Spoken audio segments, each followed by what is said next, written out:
गुरु गोबिंद सिंह।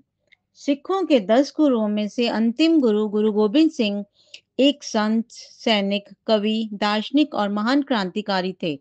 उनका जन्म 1666 में बिहार के पटना में हुआ था, जब उनके पिता 9वें सिख गुरु तेग बहादुर शांति के मिशन पर पूर्वोत्तर की यात्रा पर थे। 5 वर्ष की आयु में गोबिंद सिंह अपने माता-पिता के साथ पंजाब के आनंदपुर साहिब चले गए। वहां उन्होंने शैक्षणिक और सैन्य दोनों शिक्षा प्राप्त की।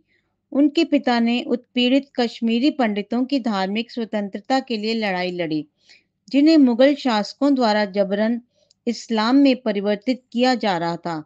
नवंबर 1675 में दिल्ली के चांदनी चौक में गुरु तेग बहादुर का सिर कलम कर दिया गया था। 9वें गुरु की शहादत के बाद उनके पुत्र गोबिंद राय ने सिख समुदाय का नेतृत्व स्वीकार किया। मार्च 1699 में गुरु गोबिंद सिंह ने आनंदपुर साहिब में खालसा पंथ की नींव रखी। उन्होंने पंज प्यारों को अमृत पिलाया। दरअसल उसी दिन हजारों लोगों ने पानी से भरे स्टील के बर्तन में खंजर हिलाकर तैयार किया गया अमृत ग्रहण किया। एक ही क्षण में उन्होंने जाति पाति के भेद को मिटा दिया।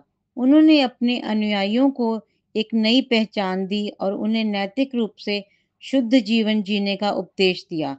ये एक महान चमत्कार था। गरीबों और शोषितों की शिक्षा के लिए पवित्र कर्तव्य के साथ एक नए संगठन का जन्म हुआ। यह धर्म के लिए निडर योद्धा थे। मुगल अत्याचारों के शिकार लोग स्वाभिमानी और आत्मविश्वासी बन गए। वे खालसा पंथ में शामिल हो गए। गुरु ने कहा, मैं हथियार मारने के लिए नहीं, बल्कि राजाओं को सभी से प्रेम करने के लिए धारण करता हूँ। मुझे इस धरती पर किसी राज्य की आवश्यकता नहीं है। इस नए आदेश के जन्म ने मुगल राजा के लिए समस्याएं खड़ी कर दी। 1705 में गुरु गोबिंद सिंह के 2 बड़े पुत्र आनंदपुर साहिब में एक भीषण युद्ध में लड़ते मारे गए। दोनों छोटे पुत्र, जिनकी आयु क्रमशः मुश्किल से 7 और 5 वर्ष थी, को सरहिंद के गवर्नर ने जिंदा दफना दिया। उनकी दादी, जिन्हें राज्यपाल ने बंदी बना लिया था, इस त्रासदी को सहन नहीं कर सके। दुख से उनकी मृत्यु हो गई। इस प्रकार 10वें गुरु ने सत्य, न्याय और समानता के लिए अपने पूरे परिवार का बलिदान कर दिया।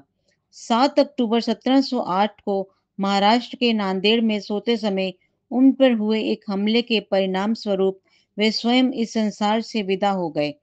गुरु गोबिंद सिंह ने अपनी मृत्यु से पहले घोषणा की थी कि उनके बाद कोई जीवित गुरु नहीं होगा और सभी आध्यात्मिक मार्गदर्शन पवित्र ग्रंथ गुरु ग्रंथ साहिब से प्राप्त किया Big जाएगा। thanks to all our subscribers for subscribing our channel. If not, please subscribe and do not forget to press the bell icon for all notifications. Please visit our channel for all kinds of stories and more. Thank you.